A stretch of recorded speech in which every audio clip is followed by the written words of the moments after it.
Anay buyog nak. Imong gipamati ang buyog. Buyog. Pamati ang buyog.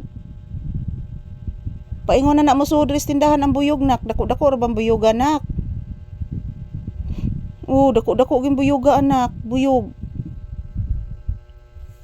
Paingon na mo sud tindahan pangga.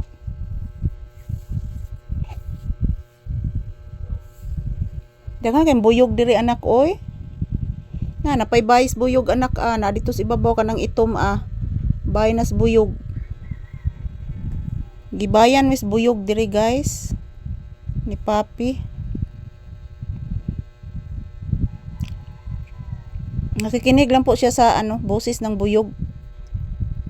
Bubuyog guys, bubuyog.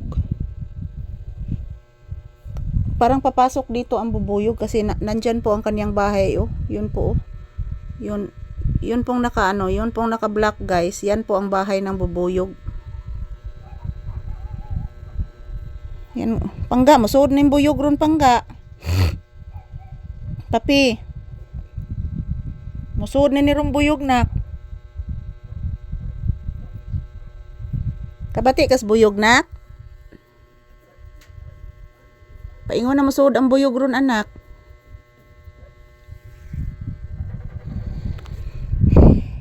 Ayan, relax muna kami dito mga palangga. Mamaya lalabas kami ni Papi, pupunta po kami sa bundok pag walang ulan.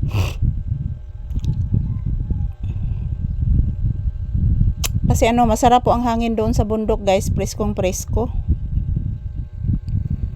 So dito palagi po kami naka standby po dito ni Papi sa loob ng bahay, sa loob ng tindahan kasi sobrang init ng panahon. Minsan walang signal. Madalas sa umaga guys walang signal, so nahihirapan talaga ako pag mag-upload, walang signal.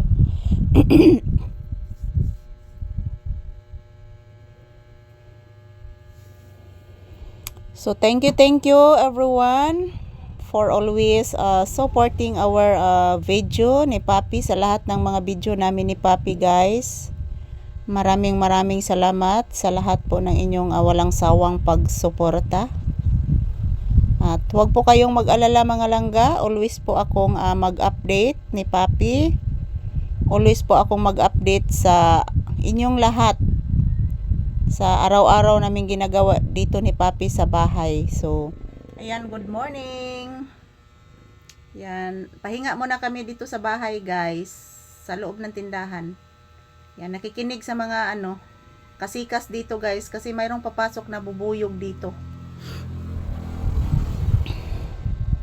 At nga natong buyog nak ha. Basig mo sutod rin buyog nak, damagan kas buyog nak. Kita ra ba kay ganinang buyog anak? Anha gina si ambay nak, kay dako na kay nang bayis buyog nak ay. Malaki na po ang bahay ng bubuyog guys. Yan po.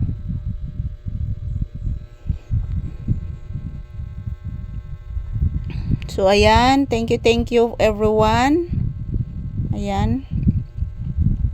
Pahinga muna kami dito samtang wala pa'y customer na dumating. Kasi pag mayroong customer na dumadating guys, si Papi is magtatahol. So wala pa namang dumating na customer. So ayan, si Papi naka-standby pa po dito sa tindahan. Kasi mamaya ipapasok ko ulit siya sa loob ng bahay para makapagpahinga siya ng maayos doon. So thank you for watching everyone. Maraming salamat sa lahat ng inyong walang sawang pagsuporta sa amin ni Palanggang Papi ninyo, inyong inidolong aso. So thank you everyone. Have a blessed day ahead and God bless you all.